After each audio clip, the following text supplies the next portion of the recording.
প্রিয় চাকরি প্রত্যাশী বন্ধুরা, আসসালামু আলাইকুম। আশা করি আল্লাহর রহমতে আপনারা সকলে ভালো আছেন। তো ইতিমধ্যে আপনারা দেখতে পারছেন প্রতিরক্ষা মন্ত্রণালয়ের নতুন নিয়োগ বিজ্ঞপ্তি প্রকাশিত হয়েছে। তো এই নিয়োগ বিজ্ঞপ্তি সংক্রান্ত এ টু জেড বিষয় আজকের এই ভিডিওটিতে তুলে ধরা হবে। তো দেখতে পারছেন 9 এপ্রিল 2025 খ্রিস্টাব্দ তারিখে এই নিয়োগ বিজ্ঞপ্তিটা প্রকাশিত হয়েছে।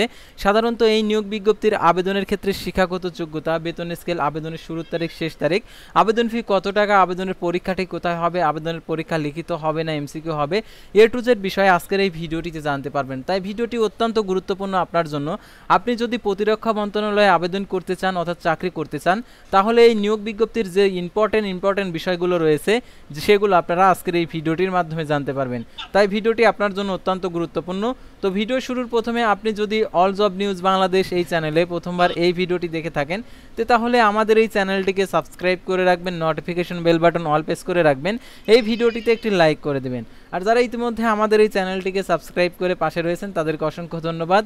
আর যারা আমাদের ফেসবুক পেজে ভিডিও দেখছেন, আমাদের ফেসবুক পেজটি লাইক দিয়ে ফলো করে আমাদের ফেসবুক পেজের সঙ্গে থাকবেন। ডিসক্রিপশন বক্সে আমাদের ফেসবুক পেজের লিঙ্ক দেওয়া রয়েছে, তো এখানে ক্লিক করে দিবেন।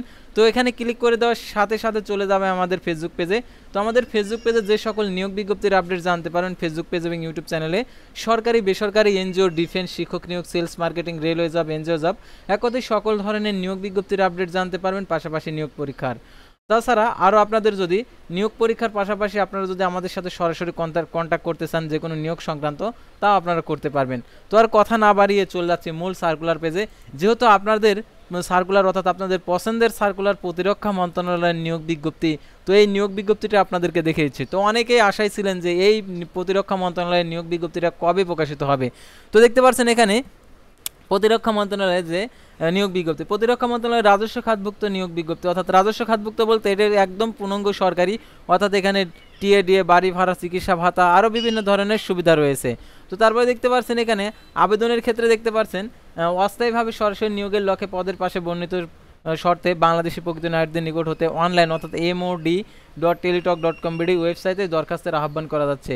তো দেখতে পাচ্ছেন পদের নাম, পদের সংখ্যা, শিক্ষাগত যোগ্যতা 7 মুদ্রাক্ষরিক কম্পিউটার অপারেটর 13তম গেট 11,000 টাকা থেকে 26,590 টাকা বেতনে, পদের সংখ্যা 3টি, অর্থাৎ কম্পিউটার অপারেটর পদে আর কি। এটার জন্য অবশ্যই কম্পিউটার দক্ষতা থাকতে হবে। যারা কম্পিউটার শিখেননি এখনও আপনারা কম্পিউটার শিখে ফেলুন। তো দেখতে পাচ্ছেন এখানে কোনো স্বীকৃত বিশ্ববিদ্যালয় থেকে স্নাতক সমান ডিগ্রি ষাটলিপিতে সর্বনিম্ন গতি প্রতি মিনিটে ইংরেজিতে 70 এবং বাংলায় 45 শব্দ, কম্পিউটার টাইপিংয়ে সর্বনিম্ন গতি প্রতি মিনিটে ইংরেজিতে 30 এবং বাংলায় 25 শব্দের গতি, কম্পিউটার প্রশিক্ষণপ্রাপ্ত computer word processing, email, fax message চালানোর দক্ষতা থাকতে হবে। ক্যাশিয়ার দেখতে পাচ্ছেন গেট 14 10,200 টাকা থেকে 24,680 টাকা পদের সংখ্যা, একটি কোনো স্বীকৃত বিশ্ববিদ্যালয় থেকে বাণিজ্য স্নাতক degree, computer word processing, computer চালানোর দক্ষতা সহ অভিজ্ঞতা থাকতে হবে।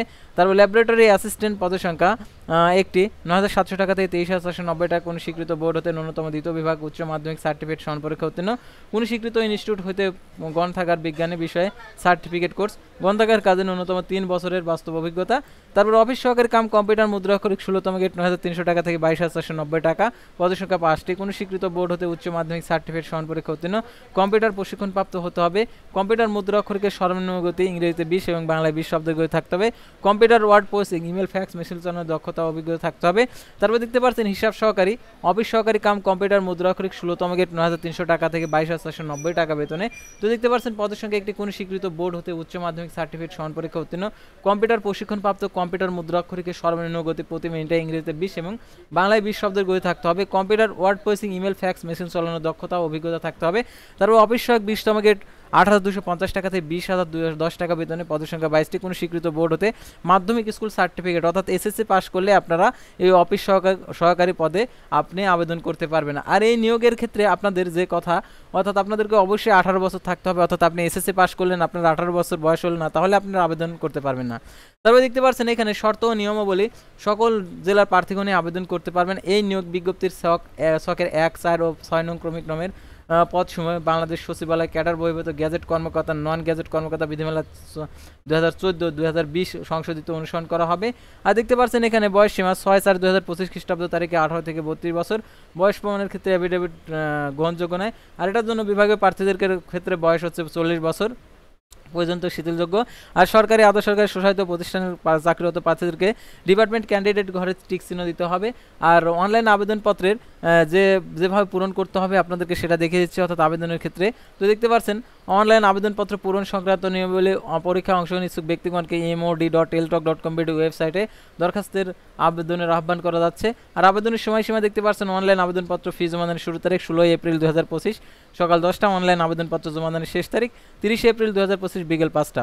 উক্ত সীমার মধ্যে ইউজার আইডি প্রাপ্ত প্রার্থীগণ অনলাইনে আবেদনপত্র সাবমিট করা হলে 72 ঘন্টার মধ্যে SMS এর মাধ্যমে পরীক্ষার ফি জমা দিতে পারবেন। আর অনলাইনে 300x300 পিক্সেল ছবি এবং 300x80 পিক্সেল স্বাক্ষর আপলোড করতে হবে। ছবির সাইজ 100 KB, স্বাক্ষরের সাইজ 60 KB হতে হবে।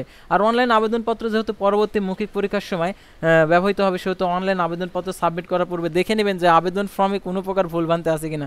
যদি ভুলভ্রান্তি থেকে থাকে তাহলে অবশ্যই সংশোধন করবেন, সংশোধন করে আপনাদেরকে আবেদনটা করতে হবে। আর দেখতে পাচ্ছেন এখানে অনলাইনে যেহেতু পরবর্তী কার্যক্রমে ব্যবহৃত হবে, সেহেতু অনলাইনে আবেদনপত্রে যে সাবমিট করার আগে পরে দেখবেন যে যদি ভুল হয়ে থাকে তাহলে পুনরায় আবেদন করবেন। আর যদি ভুল না হয়ে থাকে তাহলে আপনার যে কাজটা করতে হবে, অর্থাৎ আপনি ইউজার আইডি ব্যবহার করে টেলটক প্রিপেড মোবাইল নাম্বারের মাধ্যমে 1 থেকে 5 নং পদের জন্য দেখতে পাচ্ছেন এখানে 112 টাকা, তারপরে দেখতে পাচ্ছেন এখানে 6 নং পদের জন্য 56 টাকা, অর্থাৎ টেলটক সার্ভিস চার্জ সহ আর কি প্রদান করতে হবে।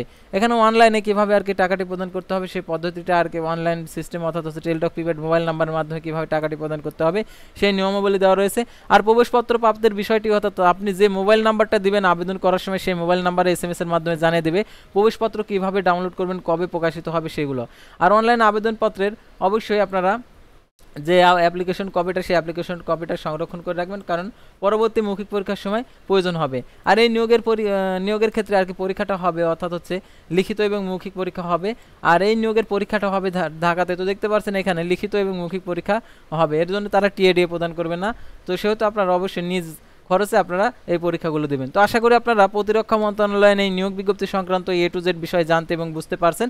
তো পরবর্তী ভিডিওতে আবারও কোনো নতুন জব সার্কুলার নিয়ে আপনাদের সামনে হাজির হবে। সে পর্যন্ত সবাই ভালো থাকবেন, সুস্থ থাকবেন। আর অবশ্যই আমাদের ফেসবুক পেজটি লাইক দিয়ে ফলো করে ইউটিউব চ্যানেলটি সাবস্ক্রাইব করে পাশে থাকবেন। আল্লাহ হাফেজ।